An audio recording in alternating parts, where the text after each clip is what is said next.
is the Tennant model 5700 scrubber sweeper. Tennant scrubbers, walk-behind scrubbers, come in two varieties, disc and cylindrical. Disc machine means you have two disc brushes like this. Scrub paths vary from 28-inch, 32-inch, and 36-inch. A disc scrubber means that you have to sweep the floor before you scrub it. The other configuration that you can get this machine in is cylindrical, meaning you have two cylindrical brushes like this, spinning in opposite directions. Brushes can vary from a very fine white nylon for a painted floor, all the way up to a heavy carbide grit brush for taking off buildup and cleaning old stained floors. We're going to use the white one today because we're going to be cleaning a painted surface. The way this machine works, we've got a large tank of water on the top that holds 30 gallons of clean water. In that tank we're going to put water as well as some type of detergent depending on the cleaning application. I've already got some water in the machine, so we're going to skip that step. The way it works is the water is just gravity fed from this tank down to our scrub head in the front. And there's two brushes. The front brush, which is up here, and here, is spinning forward. The rear brush, which is back here, is spinning backwards, and its job is to throw any debris that's on the floor in a hopper. So when you have a Tennant cylindrical scrubber, which you basically have is a machine that scrubs, sweeps, and vacuums the floor dry in a single pass. This machine is capable of picking up chunks of pallet, small rocks, any dirt you might have in the way, and it's just going to pick them up and throw them into this hopper. What's great about the system is it sweeps wet. There's never any dust that gets thrown into the air using a system like this. The brushes on this machine are designed to be changed without the use of tools. Basically, we pull the cover off. The brush just slides in, hooks on the driver on the other side.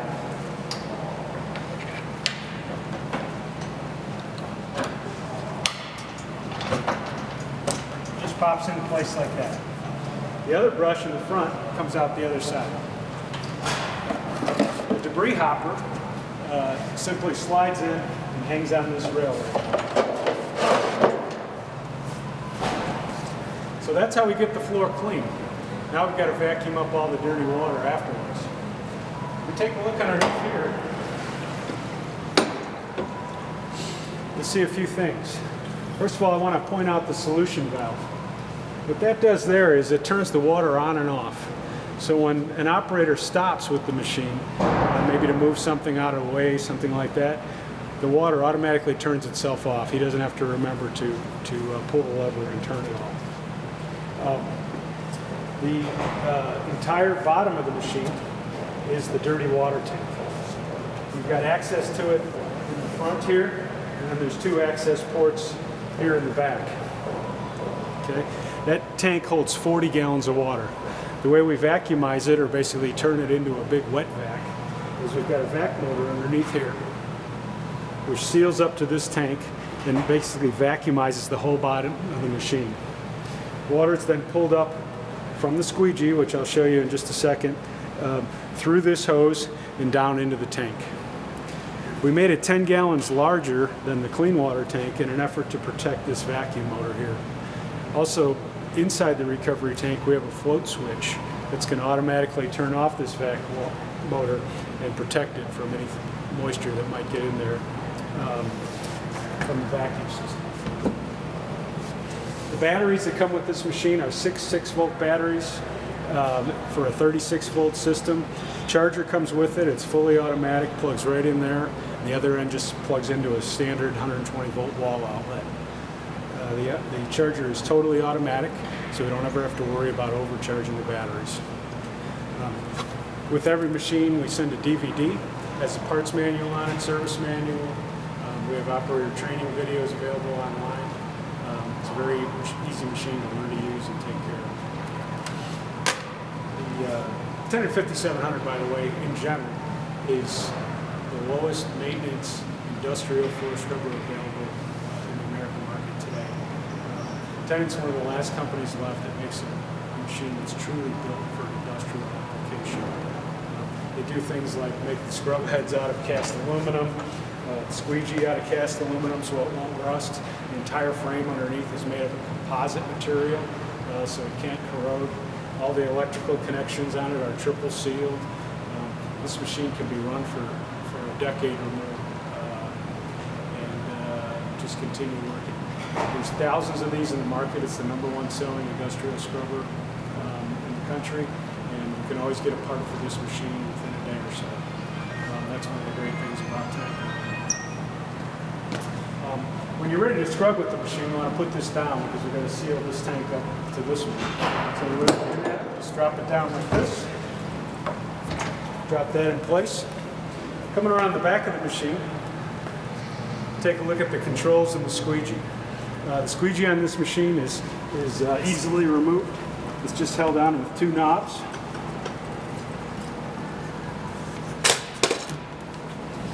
Again, cast aluminum, stainless steel band holding everything together.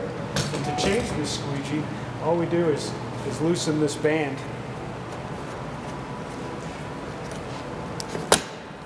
And the squeegee comes right off. The reason that's important is we have to keep a sharp edge. The leading edge of the squeegee needs to be as sharp as possible. That's going to wear down over time. So when that wears out, what we do is we turn the squeegee around and we use the back of it. And once we wear out that edge, we've got 2 more on top. So it's got 4 usable edges. The front blade is not as critical. Basically, you don't need to flip it.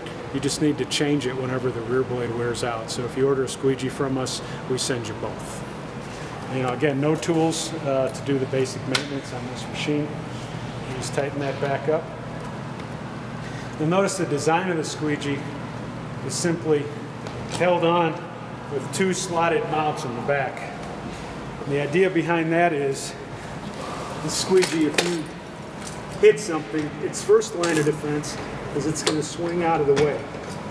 If you hit it hard enough, its second line of defense is it's simply going to break away and come out of its mounts rather than damage the machine. Same with our recovery hose here. There's no clamp on it, it just slips over. So we don't need to worry about the hose ripping if they hook the squeegee on something and tear it off. Simple adjustments for the squeegee, raise it up and down. Running the machine is really simple. All we do is we turn it on. We've got a button here that's going to lower down our scrub head. We want to lower that down until the light illuminates, and that's telling us it's down low enough to start scrubbing the floor. And then we can adjust the down pressure. We want to always keep it in the green to floor conditions. On a painted floor like this, we don't need a lot of down pressure, so I'm going to keep it light. You'll see that gauge come up when I start moving. If there's too much pressure, we can back it off, or we can add pressure if need be. The vacuum system on this machine comes on automatically when I lower the squeegee. The water control is right here.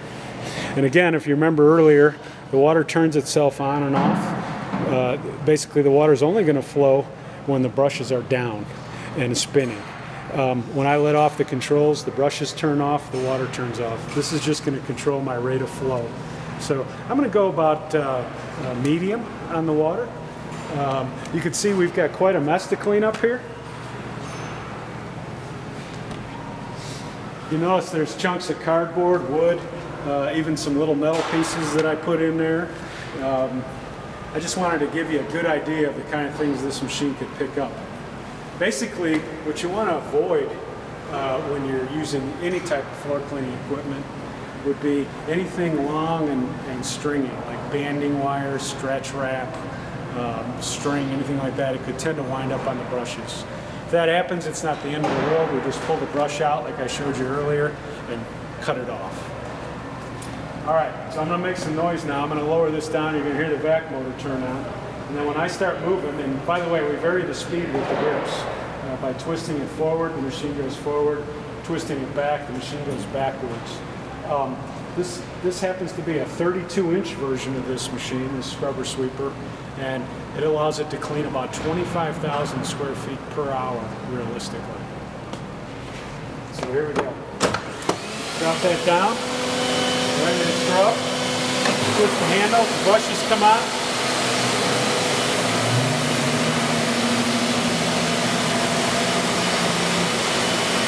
I'm going to go right down the middle here to show you what it'll do.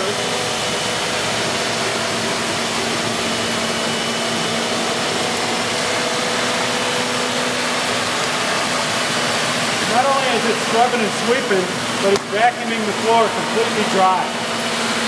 So we can have foot traffic on this machine almost immediately after using it.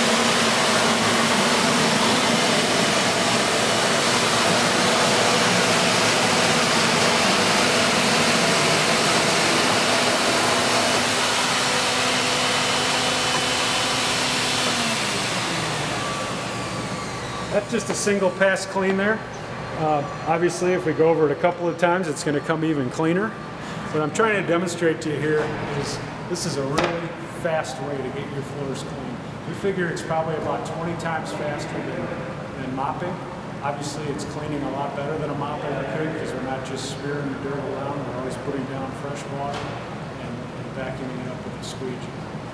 The machine comes with a 3-year warranty for both parts and labor. I can't remember if I mentioned earlier, but this machine is American made. It's made in Minneapolis, Minnesota. And as I mentioned earlier, you can get a part or a service call on this machine generally within a day, anywhere in the United States. Thank you.